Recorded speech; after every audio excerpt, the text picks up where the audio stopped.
Hello, wonderful to be with you today at the Percona online event. This is a follow-up to the Percona Live, which we had in Austin last month, which was a lot of fun. Really great to see everyone together. And as they said, they had a lot of talks that they weren't able to fit in, so they decided to do an online event as well. So it's a pleasure to be speaking to you today about that. My name is Bruce Momjian. I'm one of the Postgres core team members and an employee at EDB. Been with Postgres for 26 years and EDB for 16. So I am going to be giving you this very unusual talk today about indexing, and not only about traditional indexing you see in relational systems, but also some of the non-relational indexing that we support as part of Postgres. This talk, the slides are actually available right here. There are 57 other talks at that location, as well as videos of many of these talks. So feel free to go over there and watch some more if you're so inclined. This talk is part of a 3-talk series that is on my website under the extended tab under presentations. The first one, Making Postgres the Center of Your Data Center, talks about how Postgres is effectively designed to be extendable. The second talk, Non-Relational Postgres, explains 8 of the major non-relational data types that Postgres supports, like JSON and full text search and range types and so forth.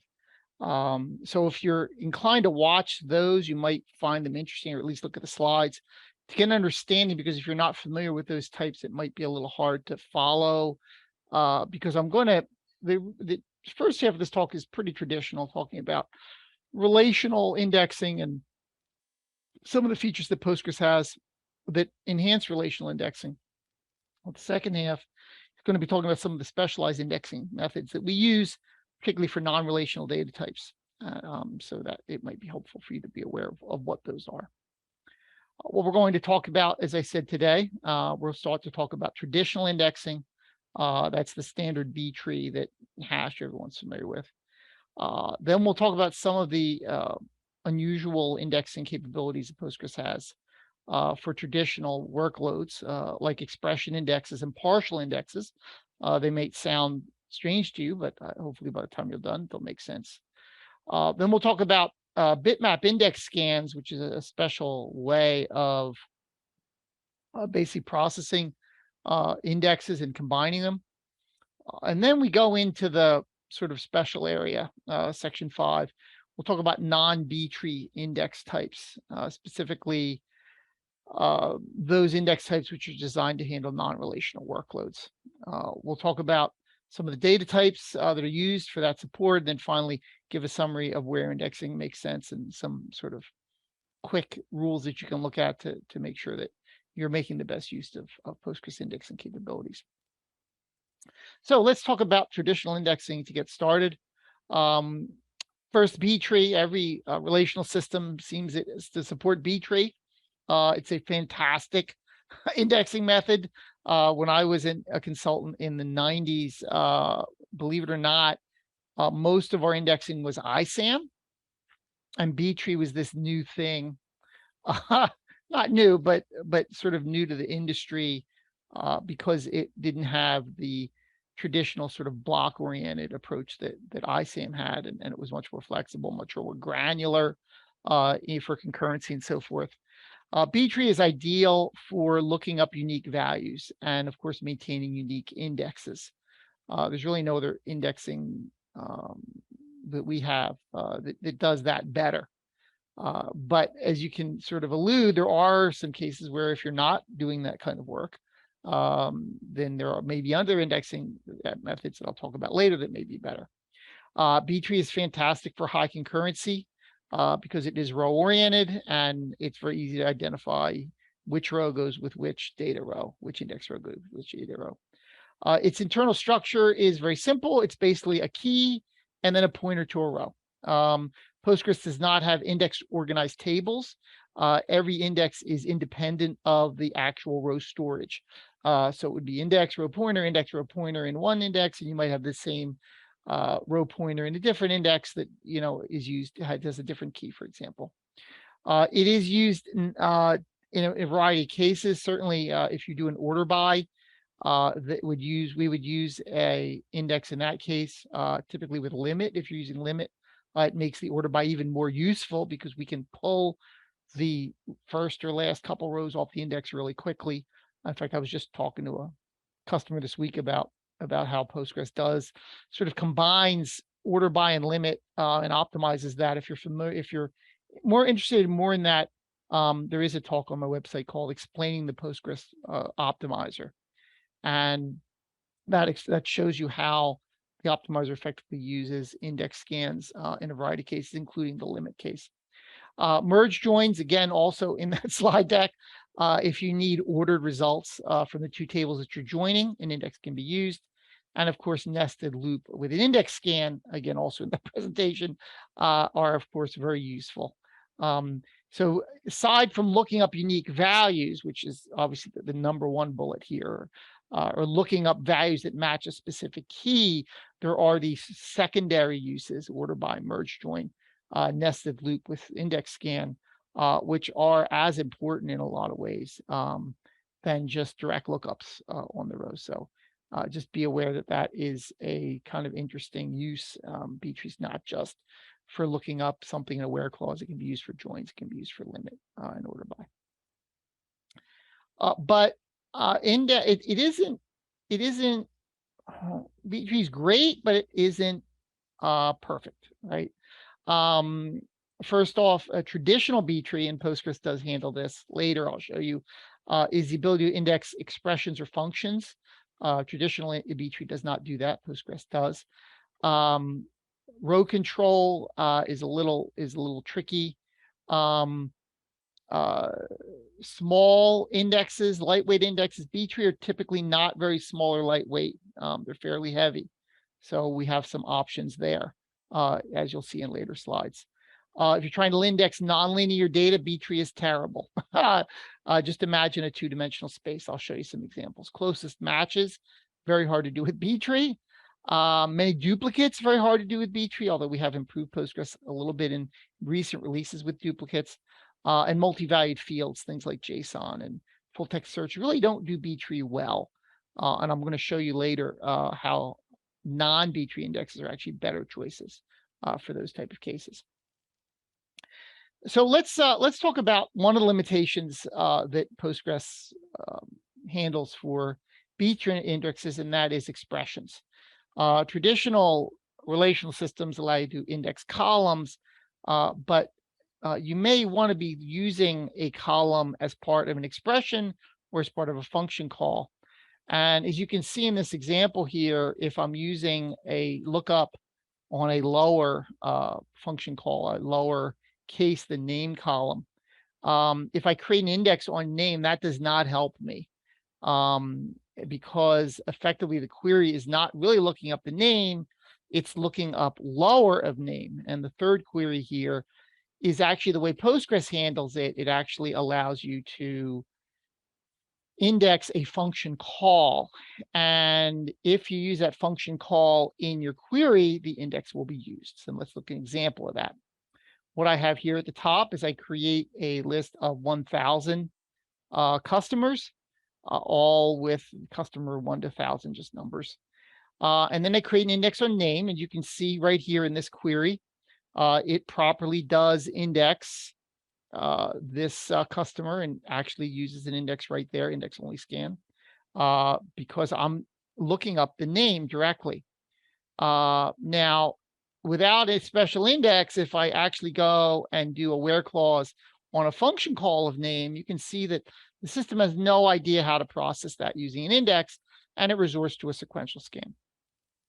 However, if we create an index, which is a function call, specifically instead of creating an index on name, I'm going to create an index of lower of name. Then fortunately, when I do the next query, you can see that lower of name does cause my special new index that I defined right here to be used. And that's an example of expression indexes. You can use a lot more things. You can do computations. You can do concatenation in these indexes. There's a whole bunch of things you can do in that expression. Doesn't have to be just a function call, but it's quite powerful. Again, as I said, you can do user-defined functions. You can concatenate. You can do math. The only requirement is the function has to be immutable.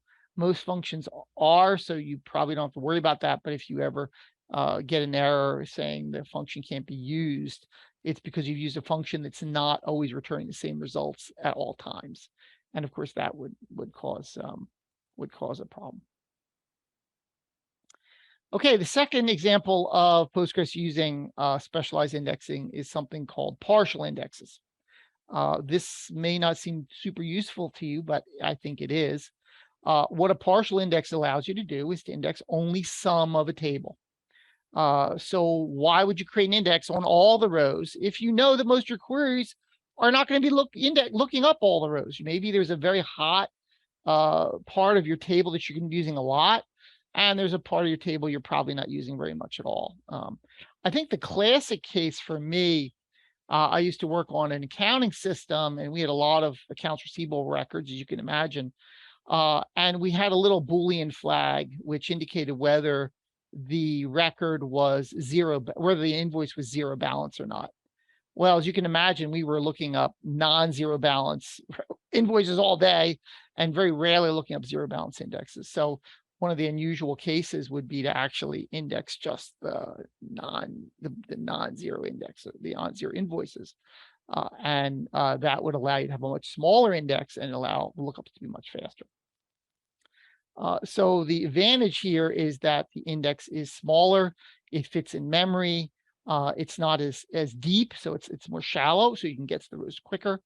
And also, every time you use an index or create an index, you are going to have insert and update overhead, and of course, cleanup overhead and a delete.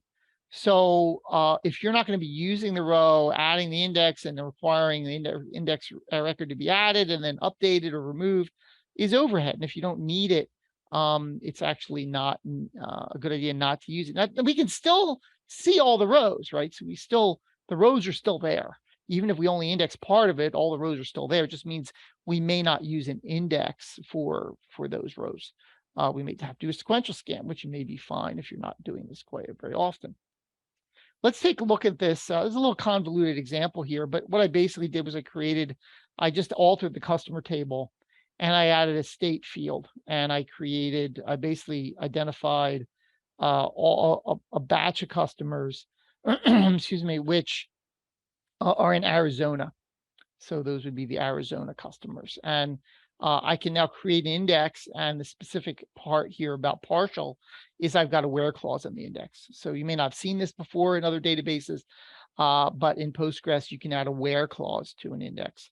And by creating a where clause, you effectively create a partial index. What I effectively did was just to grab an index and create just an Arizona index. It's a little duplicative because I've actually indexed the state field, and the state field is always going to be AZ. So it's kind of a silly example, but it works. Maybe I don't need any other field, and I just want to pull up my Arizona customers really fast. So, hey, and I'm going to do that a lot. So maybe that works. Here's an example. If I look for Pennsylvania, which is PA, you'll notice that it does a sequential scan because there's no index on PA, right?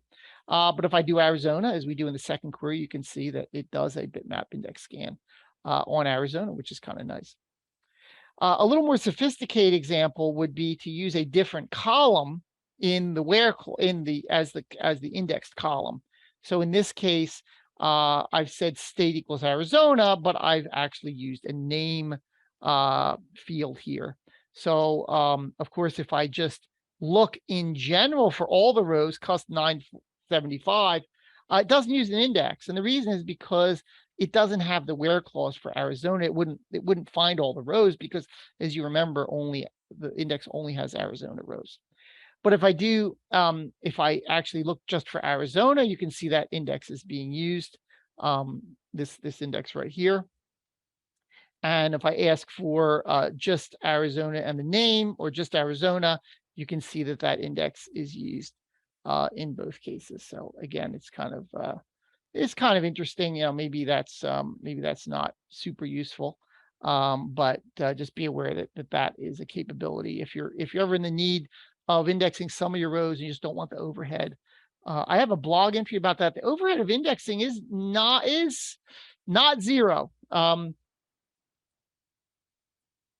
It's kind of this insidious issue because when you create an index, every time you do an insert update, you're going to be potentially changing that index, but you don't see it because those are small operations and it just becomes a little slower to do an insert, a little slower to do an update. But overall, it can add up. And if you're doing a lot of those each index adds a little bit more overhead. And it's kind of hard to even measure exactly how much because the cost is spread about across so many queries. Another thing I want to cover, this is not an index, I should clarify. Some relational systems have bitmap indexes.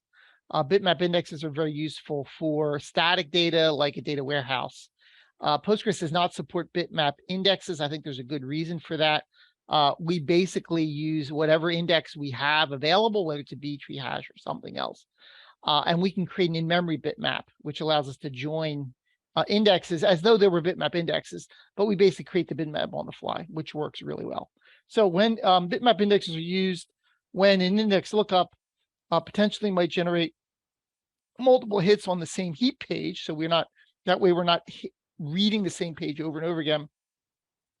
And it's also used if you're joining multiple indexes together. As you can imagine, if you have a where clause that has two restrictions and one restriction on one index and one restriction on another index, how do you use both of them? Well, you basically get the results from both indexes, the matches. You create a bitmap and you join those bitmaps together, and only the cases where they match basically with an and, or you OR them together for an OR, and then you can then look at the rows after from there. So it's kind of an on the fly way of merging indexes together. It has row or block level granularity. Again, it is a dynamic kind of a thing.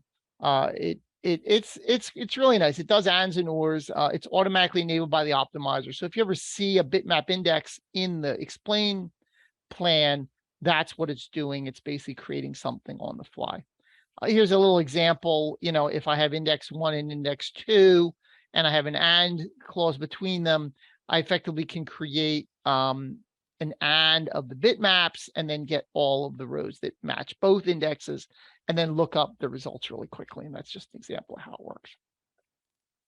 So that's really what I wanted to cover in terms of B tree indexes, traditional use for uniqueness, for looking up specific rows. I talked about how they're used in order by and a whole bunch of other cases. And I talked about expression indexes and partial indexes and the bitmap way of joining indexes together. But for the rest of the talk, I want to talk about non-B tree indexes. And these are effectively, some of them are like hash indexes are also supported in a lot of databases, but there's a bunch of them that really are almost custom to Postgres.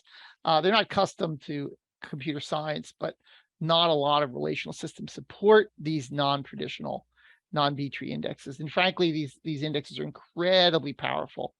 Postgres would not be what it is today without these indexes. It would not be able to handle non-relational workloads as well without these specialized indexes. These indexes are the unsung heroes of the way that Postgres handles non-relational data.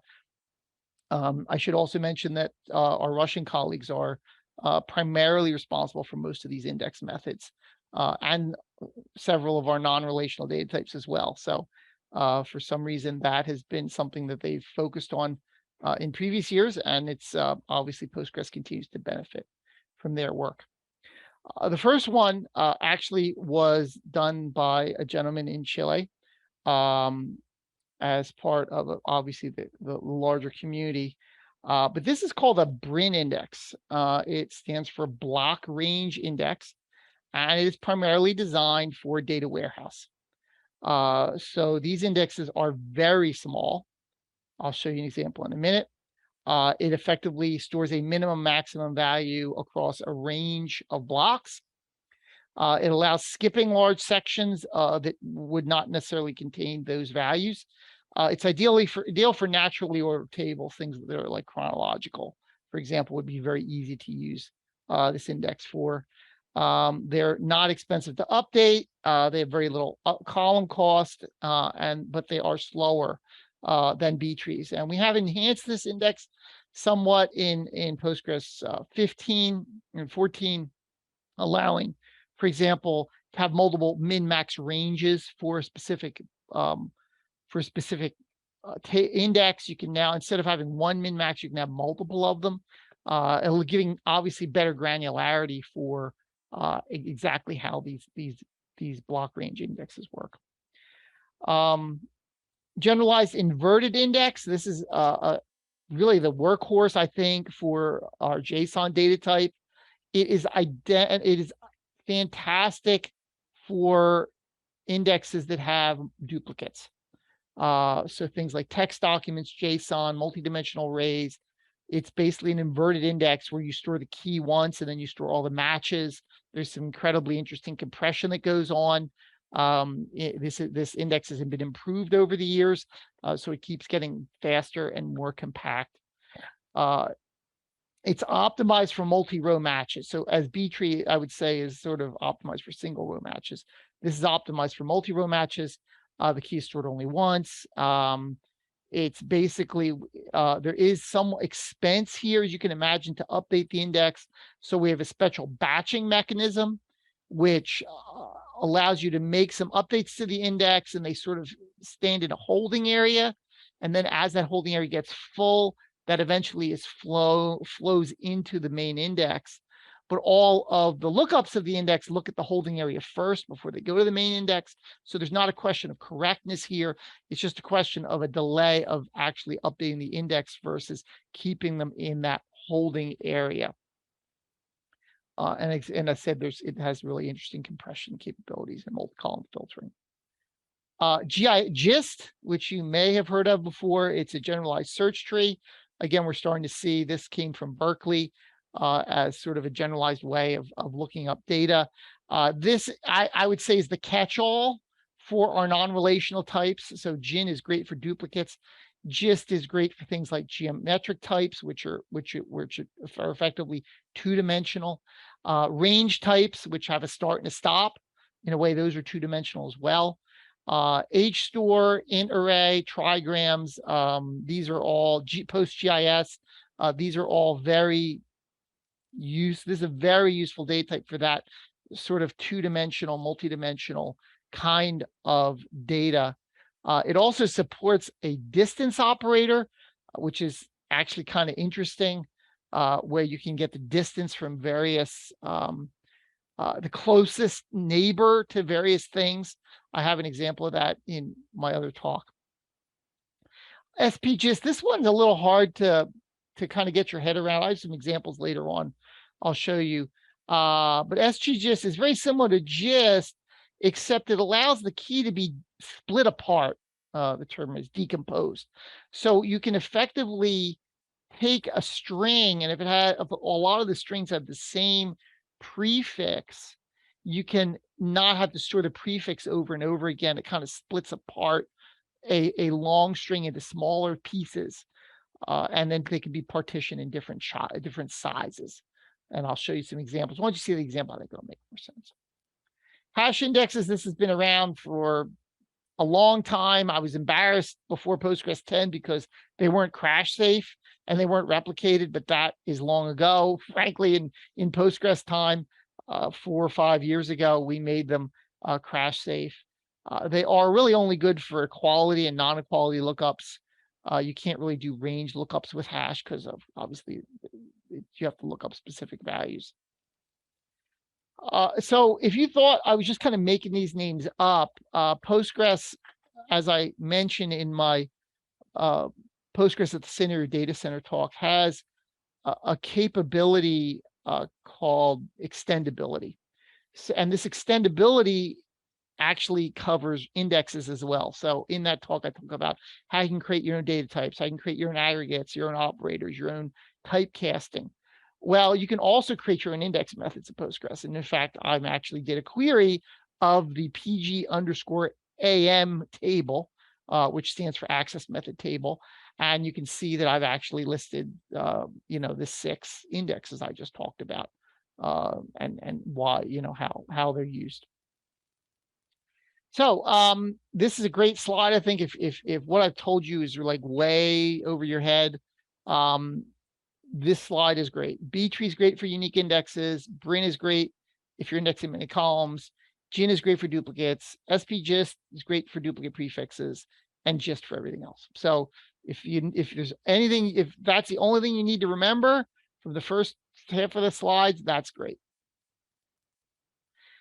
I mentioned that these are critical for non-relational data types. So what I'd like to do is take the indexing methods we just talked about and match them to some of the data types that we support, non-relational particularly, and show you how they work together. So it might not be a surprise that every data type does not support every indexing method is not supported by every data type. So there are, let me give you an example. So you can't use a B-tree on some of our data types. For example, you can't create a B-tree index on a polygon, right? And what I did here was I basically said, I actually queried the PGAM table and I joined it to another table called PG-op family. And I basically reported which data types support the B-tree indexing method. All right. Similarly for Brin does not support every data type. It supports only the data types that are listed in the the PG_op family table, and this query shows that. You might be surprised that Gin doesn't support many data types. Remember, I said Gin is really designed for duplicates. So we basically only support the data types that we expect to see a lot of duplicates in. Now we do have a contrib module which has support for Gin and some other data types if you're really want to use maybe Gin and some of the other data types. We have some way of doing that, but traditionally it's designed for things that have a lot of duplicates, particularly JSON, as I said, TS vector, which is full text search, and arrays. Just remember, I said that's a more generalized thing. So polygons, you see polyops there, network data types, circles, boxes, but also full text search, TS query, TS vector, and JSON-B, which is kind of interesting, right? So you've got a choice sometimes. Do I want to use gist? Do I want to use Gin? I normally, again, as I showed in my earlier slide, you probably want to favor Gin if you can, and then only use gist if you have a reason to. SP_gist, again, looking for that prefix at the beginning, a little harder to understand, but obviously the text data type would be a classic case for that. So let's look at some examples. Here is what the B-tree index looks like. This is sort of the classic textbook of a B-tree. You've got an internal page which has ranges for your leaf pages. You've got leaf pages which then point directly to the heap, which is where the actual data rows are stored. Here's an example of Brin. I mentioned it was really small, and I'm going to prove that now. So I effectively went out and I created a table with an integer of looks like 100 million rows. Okay. And then I created 2 indexes. I created a B-tree index and I created a Brin index. I realize this is an extreme case. However, here is how big the table is. Here is how big the B-tree index is, which is, I guess, 2/3 as big as the table almost, right? And that's how big the Brin index is. So you can imagine that you could effectively create these tiny Brin indexes on almost every column because they have very low overhead for updates and inserts. They're very small, and they aren't as good as B-tree, but they can allow you to filter your data very efficiently, and they can be combined together as I stated earlier with the bitmap scans. Here's an example of GIN. In the GIN example, we basically have, we're creating a table and we're putting two strings in. We're putting the fox is sick and how sick is this? So this is a full text search example. Okay. And if I look at the index, with the row, it basically has the fox is sick and how is the sick this, because it's basically tokenized or made them into lexems, so that they're basically discrete words in the actual table, because of the way, the way that the TS vector works. Okay. So this is actually, again, what the table looks like. But if I look at the index in GIN, what happens is the foxes only appears once, and these three only appear once. But is appears twice. So we have is, and we list the two places the is appears, and we have sick, and we list the two places the sick appears. So effectively, what you can imagine, if you had hundreds or thousands or millions of these matches, you'd have the word, then you'd have all the places that word appears, right? Another word, all the places. And you can imagine that because GIN can combine these together, if I look for this word and that word, it can basically merge the two GIN indexes together and find out which rows potentially have both words in them. GIN also works for JSON. So here I'm creating a JSON B column. I have a name of Bill, active true, name Jack, active true. Here's the actual row in the table, name Bill, active true. But if I look at the GIN index, you'll notice that Bill and Jack only appear once, but active, name, and true actually appear twice. So what exactly we saw with the GIN before, we have the word active, and we have all the rows that have active, name, all the rows that have name, true, all the rows that have true. We also have a capability called JSON-B path ops. If you're looking for nested, basically combinations, JSON path ops is a better choice. It basically takes the keys and hashes them together so that effectively you get a more compact representation of the key. And of course, this is a single hierarchy, but you could have a hierarchy that goes way far down. It would just be one hash value. So if you're doing a lot of lookups for exact matches, JSON-B path ops may be a better choice. The Postgres manual explains how you can sort of determine which is a good choice for you. GIST, as I said before, is the fallback. Supports a whole bunch of different data types, multi-dimensional arrays, IPs, and so forth. I'm going to just illustrate why GIST is useful. So, for example, if I'm looking for equality equals 2, right? That's really easy to do with B-tree because you're like, okay, it's got to be, I just order everything from negative infinity to positive infinity, and 2 is going to be right in that center there, right? Or even if I go greater than 2, I can say, okay, I want that 2, and I want everything that's over that up to infinity, which is really easy to do. However, what do you do for a two-dimensional point or a polygon or a circle, right? Do you do something like this? Say, okay, x equals 2, and I want everything more than that. Well, that works, but you haven't really restricted anything along the y-axis because your B-tree index only is linear. That's the problem.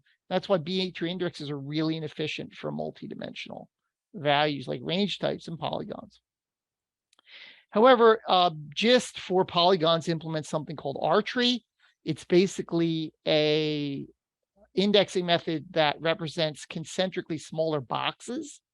So if you're looking, for example, for a point in this region, you find the biggest box that contains that region, and you can just have to look at that box. So if I'm looking for something in here, maybe I'm looking for a point right here, I don't have to look in all the other boxes. I can just say, okay, I know it's in this big box, and I know it's in this big box, and I know it's in this big box. Okay, let's just look in this big box for matches. I don't need to look out here. I don't need to look out here.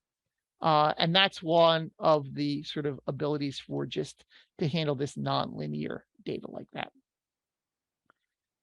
Again, it supports two-dimensional things, circle, box, polygon, point. PostGIS obviously also uses this method in a powerful way. Range indexing also just is very good for that. Range indexing is kind of taking two columns and combining them together as a start and stop column. As you can imagine, they're still linear, but they're kind of two-dimensionally linear because the start is one spot, the stop is another spot. And what it effectively does, it creates these concentric ranges of they're getting smaller and smaller, just like the R tree boxes get smaller and smaller. The ranges get smaller. So if you're looking for something in a specific, maybe you're looking for a car rental at a certain time, you can use the gist index to find the smallest range box that could potentially contain that range, and that's how that works. SPGIST, I talked about this earlier. This is the ability to take a string or some field and break it up into pieces. So for example, if I'm looking at URLs, I would only store HTTP once, and then everything underneath that would all be HTTP prefixed. If I want Yahoo, HTTP Yahoo, then everything underneath that in the index would all have the same prefix. So it's a kind of a creative way of sort of slicing up a key automatically. You don't do it yourself. The index does it for you and create this sort of bounding that allows you to kind of get to the row a lot quicker. We also have something called quad point ops and KD point. These are a little more quite a bit more exotic. They're basically different methods of doing the R tree kind of a setup, and sort of they're gist, but they're ways of sort of separating and shrinking down the problem space. There are some. The bottom line is that the normal R tree has some pathological cases, if I'll say that. And these are basically designed to work around those pathological cases. And pathological in terms of certain update patterns can cause the boxes to grow unusually or not be efficiently laid out. And these are different methods of handling that. We do have support for many of these indexing methods for the extensions that we ship with Postgres, or modules, if you want to call them that. So as I said before, we have btree-gin and btree-gist, which allow you to implement btree on a gin or gist base. Cube, HStore, InArray, I told you before, was a way of using indexing integer arrays. PG trigram, I talked about that in my other talk about non-relational, but trigrams obviously benefit a lot from this as well. So I know we've talked about a lot here. I want to just kind of wrap up with a summary of exactly what we kind of get out of this, because I know it's a lot of information that you may never heard of these before, and your head might be like, I don't really get it. So let's just look at indexing in general and just sort of summarize. I already summarized earlier which indexing methods are good for which cases.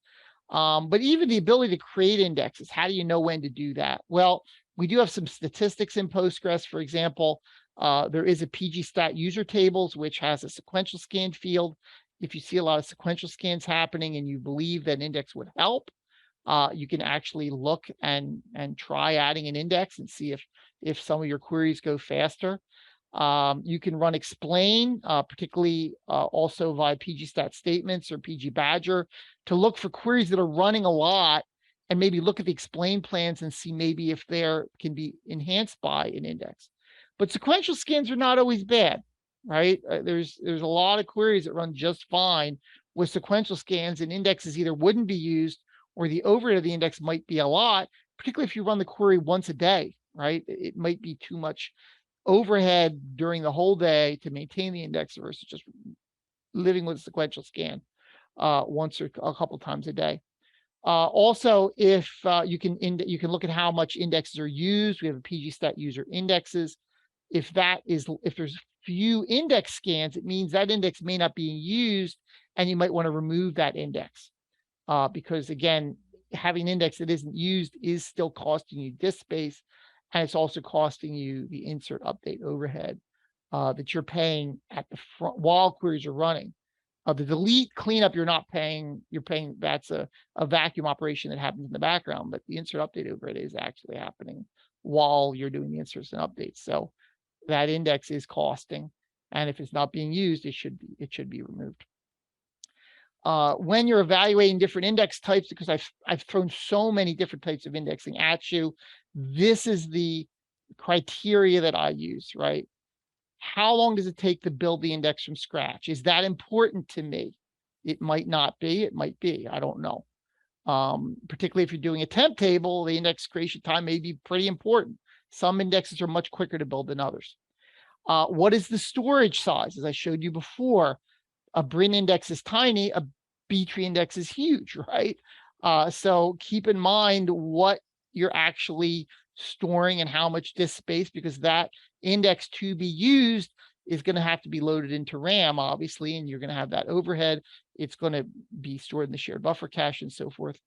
The insert update overhead I've kind of talked about. That is going to be expensive. The Brin index is the easiest one, very low overhead. But as you move into B-tree and Gin, those index updates can be expensive, very hard to measure sometimes. Sometimes you have to do a bunch of inserts without the index and then add the index and then do a bunch of inserts later and see what the difference is. See how much overhead you're actually causing with those indexes, because it might be substantial, particularly if you're batch loading a lot of data in a lot of time. Access speed. Some of the indexes return results quicker than others, right? Remember I told you Brin is very crude and allows you to filter rows, but at a megabyte level. Or whereas, and you can change the size of the Brin, you can make it smaller or bigger, but in general, it's doing whole ranges. But obviously a B-tree is very fast. So you have to kind of pick which one, what's most important to you. And then obviously operator lookup flexibility, which is a little hard to understand, but as I said before, hash can be used for equality and non-equality can't be used for ranged lookups, right? And certain things are much quicker with range types than B-tree, for example. So again, you have to sort of look. I talked about like JSON has particular ops used for looking up the whole key path and the value together versus looking up the pieces of the JSON. So again, you have to kind of look and see what really fits for your workload. So what I've tried to do is kind of give you a like big view of what is Postgres capable of, not only in the B-tree and the expression index and the partial indexes, but when you start to get into the non-relational types, how rich the indexing is for those non-relational types, and how important that is to the success of using those non-relational types. If you tried to force all the non-relational types into a B-tree, Postgres would never be able to scale these non-relational types. It's really these specialized indexing methods are the underpinning of Postgres's ability to handle these non-relational types at scale. But it does require a little bit of learning.